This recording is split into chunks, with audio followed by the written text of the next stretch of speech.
जय श्री कृष्णा। जय माँ आदिशक्ति भवानी। राधाचंद्र ज्योतिष चैनल में एक बार फिर से आपका स्वागत है। आज की वीडियो थोड़ी सी डिफरेंट है। अक्सर हम लोग क्या करते हैं, मंदिर जाते हैं, शिवलिंग पर जल चढ़ाते हैं। कई लोग सीधा लोटा लिया और जल उड़ेल दिया, या कुछ गलत तरीके से भी मैंने कई बार ऐसा नोटिस किया है कि लोग जल चढ़ाते हैं। और दूसरी चीज़ क्या है कि कई जगह तो बड़े मंदिर हुए या इस तरह का स्थान हुआ या संभावना हुई तो शिवलिंग के आसपास माँ पार्वती, श्री गणेश जी, कार्तिकेय भगवान, इनकी मूर्तियाँ मिल जाती हैं, नंदी जी की मूर्ति मिल जाती है, उस पर भी लोग जल चढ़ा देते हैं।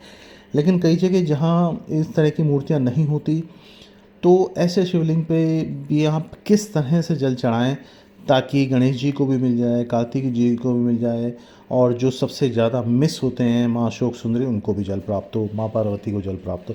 तो इसका तरीका क्या होता है और कैसे हम लोग इस चीज़ को आइडेंटिफाई करें, उसी को मैं थोड़ा सा एक शिवलिंग की पिक्चर के जरिए दिखाने की कोशिश करूँगा। उससे पहले अगर आपने हमारे राधाचंद्र ज्योतिष चैनल को सब्सक्राइब नहीं किया है तो आज ही कर लें, ताकि इस तरह की एक जानकारी आप प्राप्त कर सकें और अपने दैनिक पूजा विधि में सुधार कर सकें, इसको बेटर कर सकें, अच्छा कर सकें। देखिए, सामने जो तस्वीर में आप देख रहे हैं, इसमें जहाँ गणेश जी लिखा है, शिवलिंग है, शिवलिंग के नीचे जलधारी है, और जलधारी से जिधर को जल निकल रहा है उस साइड में, राइट साइड में गणेश जी का स्थान होता है। जहाँ गणेश जी लिखा है वहाँ गणेश जी का स्थान होता है। तो जो भी आप जल चढ़ाने गए हैं उसमें से थोड़ा सा जल सबसे पहले गणेश जी को चढ़ाया जाता है, क्योंकि गणेश जी ही अग्रगण्य हैं, गणाधिपति हैं, और सबसे पहले इन्हीं का पूजन किया जाता है।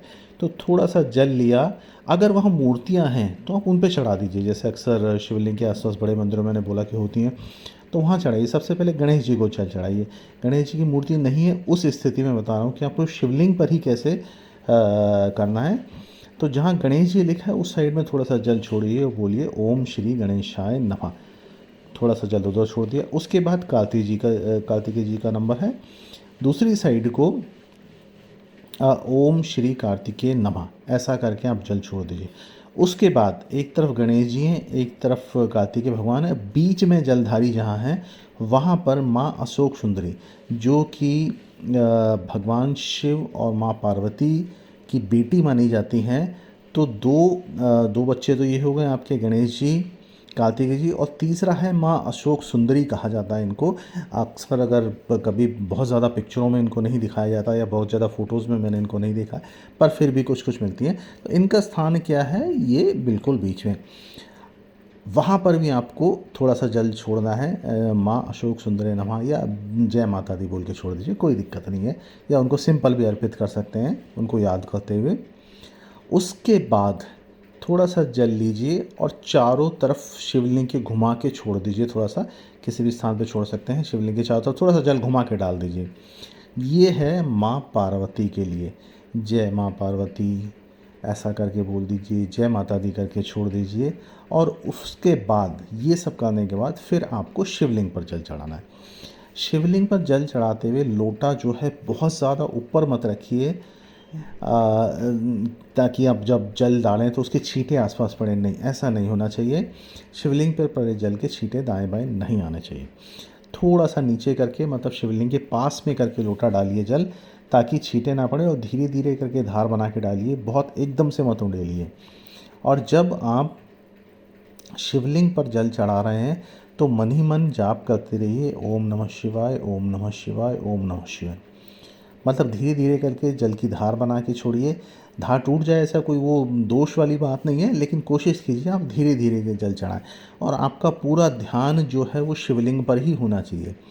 आप ऐसा महसूस कीजिए कि उस शिवलिंग से जो आप जल चढ़ा रहे हैं वहाँ से भगवान की कृपा आपको मिल रही है, वहाँ से एक संतुष्टि वाला भाव, एक कृपा वाला भाव वहाँ से महसूस कीजिए। वहाँ शिवलिंग से जल चढ़ाते वक्त ना वो जो कुछ सेकंड आप सिर्फ उन्हीं से कनेक्ट रहिए, और दाएं बाएं मत देखिए, कुछ मत सोचिए, भीड़ को मत देखिए, कुछ मत देखिए, सिंपल उनसे कनेक्ट रहिए, प्यार पूर्वक, प्रेम पूर्वक, भाव पूर्वक। सबसे बड़ी बात, शिव जी को भाव चाहिए। जल कोई बड़ी चीज़ नहीं है, लेकिन जल के साथ जो आप भाव अर्पित कर रहे हैं वो बहुत बड़ी चीज़ है। तो जितना टाइम आप जल चढ़ा रहे हैं, कनेक्ट कीजिए अपने आप को भगवान से, अपने आप को जोड़ के चलिए, बहुत ही धीमी गति से प्यार से जल चढ़ाइए। ओम नमः शिवाय, ओम नमः शिवाय, ओम नमः शिवाय। अंत में थोड़ा सा जल जो बच गया है उस जल को आप नंदी जी को अर्पित कर दीजिए। फिर ये सब करने के बाद जो जलधारी से जल है उसमें से अपने हाथ की 3 उंगलियां लगा के अपनी आँखों पे लगा लीजिए, सर पे लगा लीजिए और थोड़ा सा जलधारी में से जल वापस आप लोटे में ले लीजिए, अगर घर से लेके गए लोटा तो, और इसको आके घर में छिड़क दीजिए। जितनी भी नेगेटिविटी है, जितनी भी अपवित्रता है, जितनी भी खराब चीज़ें है, सब शांत हो जाएंगी।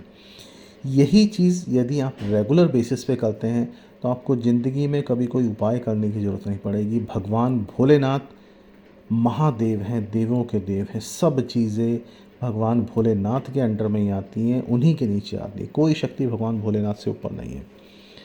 जिस पर प्रसन्न होते हैं उसे सब कुछ दे देते हैं और जिससे नाराज़ होते हैं फिर उसको बचाने वाला इस संसार में कोई नहीं होता। तो भगवान भोलेनाथ को मान के चलिए। फ़ायदा शिवलिंग पर जल चढ़ाने का एक और होता है, मैं कई वीडियोस में भी बोल चुका हूँ उस चीज़ को। शिवलिंग पर जल चढ़ाने से आपका चंद्रमा कैसा भी हो, चंद्र ग्रह कैसा भी हो, वो शांत होता है, अच्छा होता है। कमज़ोर हो तो उसे बल मिलता है, ताकत मिलती है और वो अच्छा फल देने की स्थिति में होता है। माँ को लाभ होता है, आपको कैश क्रेडिट में लाभ होता है। जिन लोगों के पैसा नहीं बचता, मतलब बहुत कमा लेते हैं, कैश नहीं होता कभी भी हाथ में, पॉकेट में, ऐसे लोगों को भी ये बहुत फल देगा। ये उपाय भी है एज़ वेल एज़ साथ साथ आपको एक शिवलिंग पर जल चढ़ाने का सही तरीका भी है। उम्मीद करता हूँ ये उपाय आपको सही लगा होगा, पसंद आया होगा। अच्छा लगा तो अवश्य कमेंट करके बताइए। और इस उपाय को करने से, इस तरीके को करने से आपके दैनिक जीवन में क्या बदलाव आता है उससे हमें ज़रूर अवगत कराइए। जय माता दी।